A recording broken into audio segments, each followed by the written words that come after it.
Hey, what's up guys, and welcome back to a brand new build guide.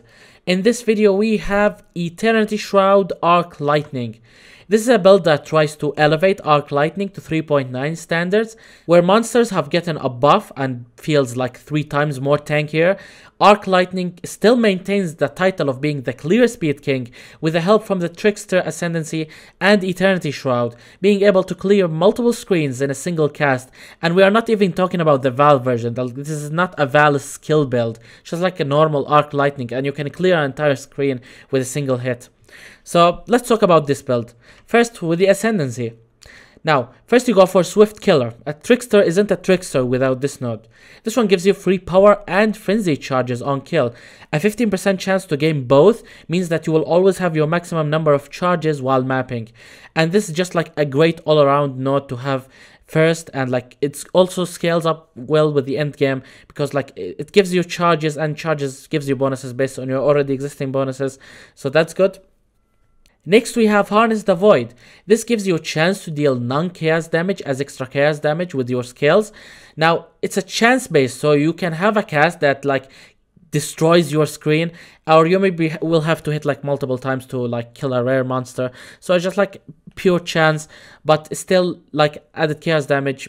On average it will like gives you a noticeable good damage boost, especially that with the Eternity Shroud your chaos damage ignores enemy chaos resistance. So that's kinda where the synergy comes from. Next, for the late game extra added survivability, you have Ghost Dance. This gives you movement speed while you have Ghost Shrouds, and the node also gives you free Ghost Shrouds, up to 3 Shrouds. And when you are hit, you lose a Shroud to gain like energy shield based on 4% of your evasion rating. Finally, we have Escape Artist. This one gives you energy shield based on the evasion rating on your body armor, and gives you evasion rating based on the energy shield on your helmet. So it scales with your gear.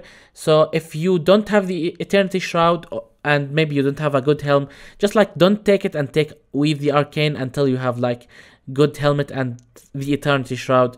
But aside from that, it gives you Can't Be Stunned while you have Ghost Shrouds, which you should understand it's not always Can't Be Stunned. If you like take multiple hits, you will be able to be stunned, and that will just mean like you're dead. Like you can't engage head on, because Escape Artist is not going to protect you for too long. And yeah, basically that's the Ascendancy of the Trickster. Just like mainly on offense, even the defense side is more offense as well, because this one also gives you a attacking cast speed with Ghost Shrouds, and this one gives you movement speed. So like it's like a passive onslaught effect with these two nodes, aside from the added energy shield and evasion rating. So now for the nodes on your passive tree. So here we have start with Trickery, go with Assassination, the best crit node on the entire passive tree. Next, go for Cold-Hearted Calculations and take Elemental Focus. Go top, take crit nodes. This is a crit build, by the way, crit heavy. Take lightning nodes over here, and jewel socket crits, more crits, cast speed. We here have life and energy shield nodes converted into full energy shield from a help from an energy within cobble jewel. More energy shield, path of the seventh. We have jewel socket, we have energy shield and mana, crit chance for spells, jewel socket, and so on. Like just like crit and energy shield and like lightning scaling here. Cast speed with lightning skills and so on. So like it feels like a normal arc build. Like this tree works 100% well with like non-Eternity Shroud arc lightning build, and that's good because if you can't afford an Eternity Shroud and just like starting on a budget, you can go with the same exact tree even with like the ascendancy and just like play a normal arc. And yeah, it's just like a very good overall tree for any lightning skill. You can even use Orb of Storms if you want. Like this is just like a very generic skill tree for lightning skills that likes to crit. For mods on jewels, you can expect some generic stuff, like for example crit chance, crit multi with like spells or lightning skills. We have energy shield and resistances. Like basically every single jewel is like this one. I have double crit, energy shield, and a resist, or attribute roll depending on what I need. And yeah, that's basically it. And for unique jewels, aside from energy from within, I have a Watcher's Eye. For Watcher's Eye, you want faster start of energy shield recharge and increased lightning damage when affected by Wrath. And again, these jewels and the mod on the Watcher's Eye, they work well with a normal arc lightning build, so you can easily start this as a budget and then upgrade into an Eternity Shroud version.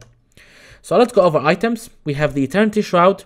For those of you who doesn't know what this item does, for every Shaper item equipped, you gain 5% of elemental damage as extra chaos damage. And if all your items are Shaper items, your chaos damage ignores enemy chaos resistance. This is very good because, as I said, the Ascendancy gives you chaos damage from your non-chaos damage, and this one makes it ignores enemy chaos resistance in addition to even more added chaos damage. So this is like a great overall added offensive layer on the top of already existing high lightning damage with its crit chance and crit multi. Now here you want to have your arc, spell echo, control destruction, added lightning damage, inspiration, and increased critical strike support. Now what you could do is that you can remove control destruction and have a level 4 empowered gem, but the difference will not be huge, but overall an empowered gem will be better. Next, for Helm, we have a high energy shield Helm with arc has extra chance to shock, lab enchant. We have here like just like energy shield and a resist. For gems and in the helmet, we have a small aura setup over here. We have level 3 enlighten linked with wrath, clarity, and discipline. You might go with a custom level clarity depending on how much mana you have left. Try to have like above 80 mana, so as long as you have enough mana to like reserve for higher level clarity, go for it. Next, for amulet, we have a shaped amulet with spell damage, crit multi, increased damage, pure 15 intelligence. You know, just like a generic shaped amulet for casters. And I crafted more energy shield and crit chance. For oil enchantment, I have tranquility because I have invested into a decent amount of energy shield on the passive tree, in addition to converting like some even life nodes into full energy shield. So tranquility gives me like 15% more overall damage in this build. Next, for your rings, you just like go for generic rings with like as high resistances as you need or as you can have with energy shield. Same thing with my other ring, except that in this one I have decided to go with attributes instead of resistances. And I have spell damage here because that's a shaper mod that you can roll on rings. I have crafted faster start of energy shield recharge, which you could also craft on your other ring if you feel like your mana is good enough. For belt, we have a custom made shaped crystal belt. Why shaped? Because shaper can roll an extra energy shield mod in addition to like some nice caster rolls. And these are movement speed during flask effect and more spell damage during flask effect. So these are nice, just like increases arc speed, clearing speed overall. And we have double energy shield prefix and crafted evasion and energy shield. So like just like a pure offensive build with some energy shield on the top of it. For boots, we have like movement speed, energy shield, and resistances as much as you can have. And for lab enchantment, we have 16% attacking cast speed if you have killed recently, which like increases the clearing speed of Arc even more. For gems here, we have Assassin's Mark, level 21. I cast this manually because like it increases the critical strike chance against cursed enemies, in addition to increases the critical strike damage they take from my critical strikes. And the reason why I cast this manually because my damage is too high for like normal monsters. They just like die without any curse, so I don't need to have this on my ring. Having to cast this once, like every 20 seconds, that's not really a problem. I don't need to have this on my ring. So I just like cast it manually when I see a tough unique boss or like an end game boss. I have level 2 precision here, melee for the crit chance. I have faster casting and portal. This is a utility setup that you can completely ignore, but try to have precision because it's like a free 40% critical strike chance. For gloves, I have another generic glove with like high energy shield resistances, and I have crafted more resistance here. Try to have a shaper mod, which is like socketed gems are supported by level 20 blind, because this will allow you to run a secondary arc lightning setup, which is used to like blind everything in front of you.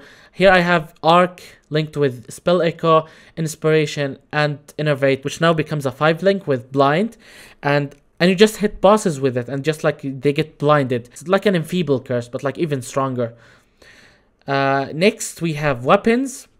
Now you can go creative with this one. What you can do is that you can get a weapon with elemental damage as extra chaos damage shaper mod, and just like try to craft, you know, spell damage and non-chaos as chaos hybrid craft. Then you can craft gain lightning damage as extra chaos damage. For suffixes, I have double crit. Same thing with this wand. For gems in my weapons, here I have flame dash linked with faster casting and arcane surge support. And here I have Summon Lightning Golem linked with Immortal Call and level 2 cast when damage taken. The rest of the gems are level 4. And yeah, that's basically it for this build. Just like an extremely fast build for clearing like literally anything. It clears rare monsters, like they are not like rare. And map bosses, they get killed very quickly, and that's thanks to the shock effect that we maintain by not converting our damage into cold. Because if you convert your lightning damage to cold, then you will not have sufficiently high lightning damage to shock bosses. Anyway, for your flasks, we have a Quicksilver Flask with immunity to curses. I have Diamond Flask with immunity to freeze and chill. I have Jade Flask, which gives me free evasion rating with immunity to bleed. Now, you need a flask that gives evasion, because when you get hit, you gain energy shield based on your 4% of your evasion. If you had your flask active, then you will restore even more energy shield when you're hit, the moment you lose a Ghost Shroud. Next, I have a Silver Flask with crafted movement speed and chance to avoid being stunned. And finally, I have a Granite Flask for that extra added defensive layer with crafted crit chance. For Pantheons, I have Soul of Lunaris, which is basically good in every single build I have played so far. And I have the Soul of Abereth. This one reduces Ignite duration by half. It's very important because Ignite will prevent your energy shield recharge from triggering. And this is bad, because if you can't recharge, then you will just like die slowly. And by far, since we have Chaos Annihilation, we are immune to poison, which means that the only final source of damage over time is Ignite. For Bandits, I have decided to help Illyria because it gives some nice crit multi, it gives us mana regen, which helps further sustain Arc, and it gives us all elemental resistances. So like Illyria gives you everything you will ever need for this build. So yeah, that's basically it. That's the entire build. It's very simple. It is not cheap, but it's still much less cheaper compared to similar Eternity Shroud builds that uses, for example, cast on critical strike cost pre-malice, or the ones like this that uses Call to the Brotherhood chanced shaped rings, which each goes for like 10x, 15x right now. And yeah, that's it. This build is a downscaled version of Eternity Shroud build that's usually expensive. So thanks to you guys for watching. If you have enjoyed this video, make sure to like, subscribe, turn on notifications, you know, etc, etc, all these good stuff. And if you have any suggestion, any complaint, any question, hit me up in the comment section and I will get back to you as soon as I can. My name is Phoenix and I will see you all in the next video.